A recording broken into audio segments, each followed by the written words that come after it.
Mark, tell me, what is your favourite rig, or the rig that you will take anywhere that you have 100% confidence in?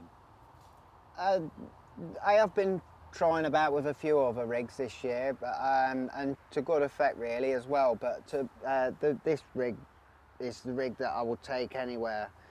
This is by far the most effective rig that, well, certainly caught me more fish than any other rig that I've got. Yeah. Which is basically a size 6 wide gate with a little bit of shrink tube on. Usually with a 10mm on, because I use 10mm up baits, 10mm free baits a lot. You know, I find that 10mm are sort of a borderline in between particle and boilie fishing. Like somebody said earlier, you know, you're actually fishing on boilies. You tend to catch bigger fish, and I'm pretty certain of that. I ain't, you know, like I ain't guessing. I know that, you know, it's not coincidental that you do catch a hell of a lot of big fish on boilies. Yeah. They certainly know what a good food source is, and like particle fishing is more likely to catch you more 20s, and well, you will catch more fish on particle fishing. If you want to try and but single out. if you're sort of like doing a bit in between the two, you know, you sort of like still particle fishing, but you will catch the bigger fish on boilers. So 10mm fishing is sort of like in between both. So what we've got here then, we've got a coated braid. Yeah, this is £25. I tend to use a £25 because it's a little bit stiffer. That stiffness, and you get that push away effect, because if you don't want it to land in an eep, you know, because if it lands in an eep, you know, obviously it's not gonna be sitting nice on the bottom. I've done quite a bit of fishing where you're actually looking at your rig in the boat, you know, like where you've cast out to the spot, and like you're going out and actually looking at your bait, your rig on the bottom, and when you've cast it out, I found that, you know, without a coated braid and that, you know, it tends to all be right near the lead. So like so just a use of that coated braid is definitely worth a go. The shot here, I take it that is just for the drop, just for the hook. So when it's in, that weights the eye of the hook down to make it turn and make the hook a little bit heavier for the anti-eject. Yeah, I mean, to be honest, I only tend to use as small a shot as I can get away with, so that it's critically balanced. I want my free bait, my up bait, to be every bit as light as what my free offerings are. Yeah. I mean, if I used a bottom bait, then that rig itself will be slightly heavier because of the weight of the hook and everything. So like I use a pop-up literally to take away the weight of the hook. Sure. And that split shot is just heavy enough just to make it sink.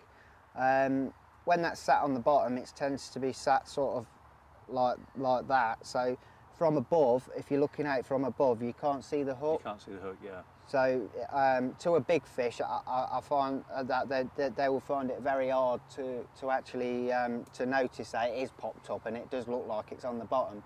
When you put it in the margins, it don't look overly like a pop-up, you know, because it's quite low to the floor.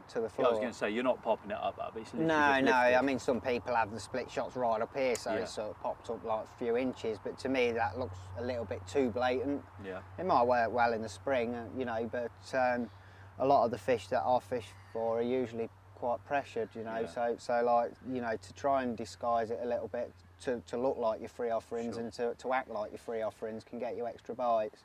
And coming back up to your lead system, again, is there a preference to using a clip opposed to an inline?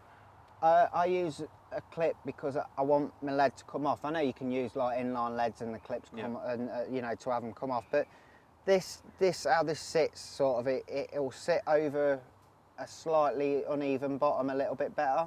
Yep. Like, say you've got you've got like a couple of inches to play with. So you know, say that sort of like fell into the silt or whatever, and that will still lay nice on the bottom. But if your inline lead dives in the silt, then you know basically it's going to be coming up on itself. You know, sort of like that. I think the length of rigs is quite important. I mean, I tend to use them literally that length most of the time. You know, sort of around sort of 6 or 7 inches. Yeah.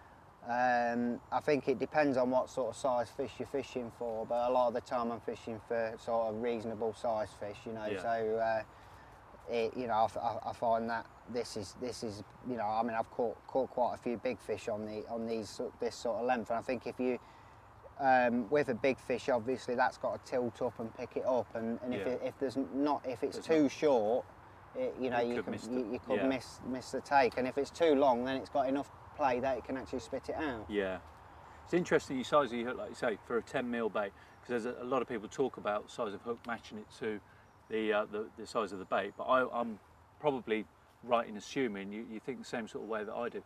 They cannot spit a big hook out as easy as they can as because there was kind of a fashion period, wasn't there, where lots of people were using lots of 12s and 10s and whatever. I've always preferred a big hook because it's, again, if you put something smaller in your mouth and you spit it out, you put a coat hanger in, you can't get it out. No. Is that the same sort of way that you think with regards to hooks? Yeah, I think. I mean, I've used a size 8 with a 10mm bait. Yeah. I've used that to sort of like to basically sort of blend in with, you know, the size of the bait. I do like using smaller hooks, to be honest, but I mean, like this year I've been playing about with size 6s with like double 15mm and Snaimens and that, but I've only used that because I'm using double 15mm. Yeah, I mean, if I were using 15, just a single 15mm, I'd carry on using a size 8.